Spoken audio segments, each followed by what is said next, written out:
So I want to tell you about Cousin Greg. The first thing people notice when they meet Cousin Greg is that he's massive. And they talk to him about it. And that never goes well. Because he's an extreme introvert. In fact, he's such an introvert, he's actually quite extroverted about how introverted he really is, which I guess makes him like an inverted introvert, an invertrovert, if you will. So, Cousin Greg is so introverted. I'm sorry, I'm out of breath. Yeah, and if this keeps happening, we can blame the cancer, right? One day, I'm taking Cousin Greg to Petco for his grooming appointment. Because obviously he's our 120-pound Anatolian Shepherd. These dogs were bred to protect sheep from wolves and bears, you guys. But Cousin Greg, he hides from the Amazon driver whenever in the bathroom whenever the door knocks. So you can imagine what an ordeal it is whenever we got to get Greg out of the car, whenever we take him places. So, one day, got the back gate of the Telluride open at Petco. It's hot out, I'm sweating, and Cousin Greg's refusing to come out. And this woman approaches us. Now, she's clearly having a rough go of it. She's mumbling to herself, and then to me. And I can sort of make out the words money and food. And these are two things I just don't have with me. So, meanwhile, Cousin Greg is going full submarine mode, sinking deeper and deeper into the depths of the Telluride because he saw a stranger. And I'm stressed because we're going to miss our appointment. So I turn to the woman and I say, look, I'm sorry I can't help you, but my dog's really scared and I got to get him into this store. And she doesn't like that at all. She huffs off all mad, mumbling to herself some more. And then, just as I start to climb into the Telluride to retrieve my mammoth baby, this woman stops, turns around, and points at me, and in perfect King's English, she yells, "Skinny dickhead!" So there I am on a Saturday morning, just sitting in the back of the Telluride, letting that sink in. Because you know, words have weight. And this woman didn't know me.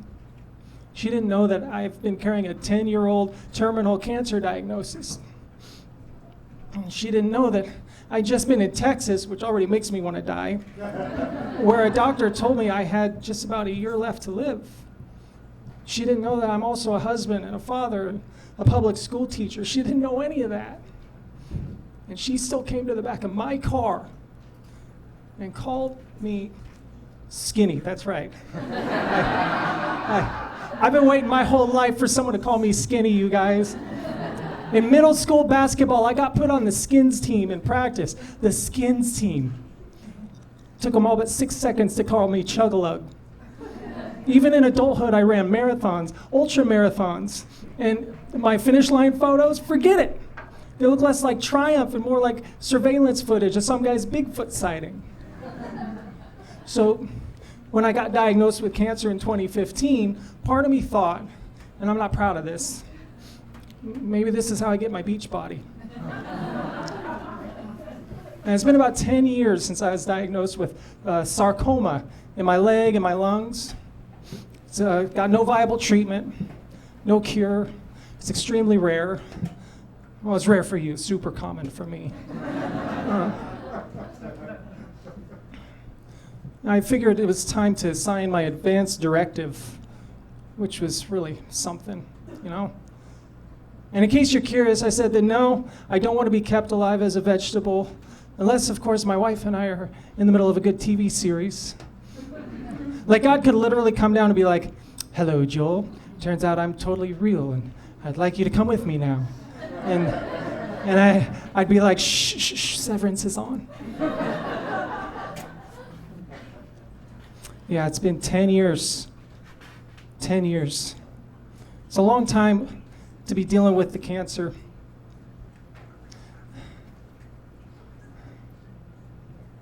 And I've got my family here with me.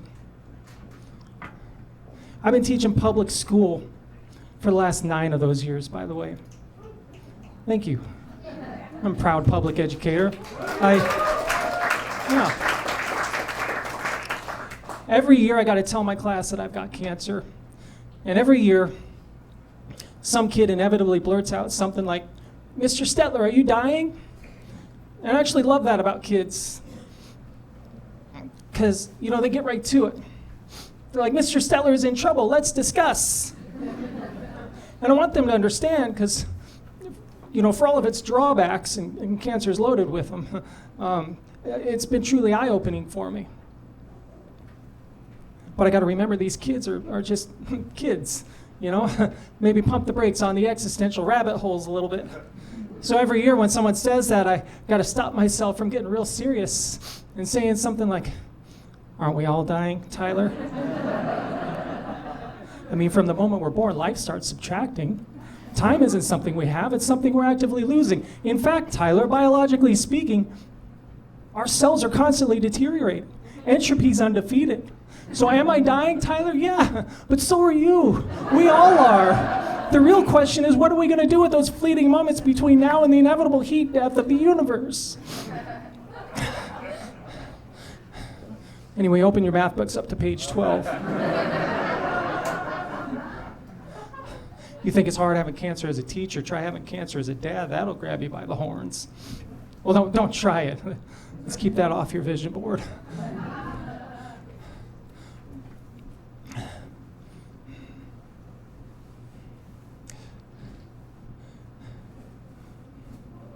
It's just back to school season really got me this year. Every parent I know posting photos of their kids, new outfits, holding little chalkboard signs they got on Etsy. Me, I'm just holding that number I got from a doctor in Texas. And the fact that the number came from Texas felt less like a prognosis, more like I got a gun pointed at my boots and the doc's going, "Y'all better get a move on now, go on, get." I don't know, it's hard though. I see the other parents complain. They're like, "Oh, they grew up so fast." And I'm like, man, that's your problem? The time moves quickly? I don't want to slow things down. I want to speed them up. I want to hit the gas. I want to see what happens next. I want to sip whiskey with my kids when they're older and laugh about how I couldn't teach them shoe tying but somehow nailed music appreciation. Don't even get me started on my wife.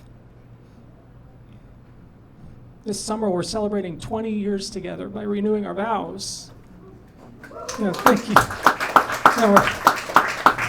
Because till death do us part really sits different when you give it some context. And we're doing it in Vegas with Elvis as our officiant. Just really leaning into that whole "this could go any direction" vibe. So I don't mind saying it. I'm jealous. I'm jealous of people that get to say that time moves too fast. Because that's the default. That's the way it should be. But cancer doesn't give a shit about default, does it? Cancer takes default and lights it on fire, then mails you the ashes with the bill attached. So me, I've learned to welcome everything.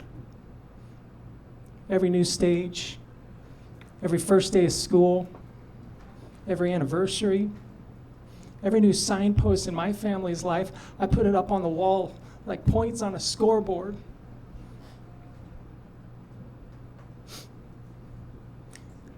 They grow up so fast, time moves too fast, good. Because if tomorrow could just go ahead and get here a little faster, I know I'd really appreciate it.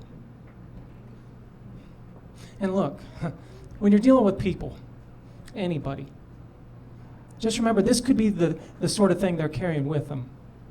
This could be the caliber of what's on their heart when you encounter them.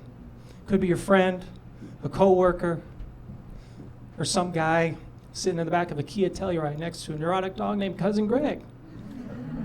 The point is, when you encounter another person, maybe the kindest thing you could do is just sit with them. Sit with them in that storyline they maybe didn't ask for. Because in the end, isn't that what we all need sometimes? Oh, and it wouldn't hurt to call him a skinny dickhead, too. Thank you, guys.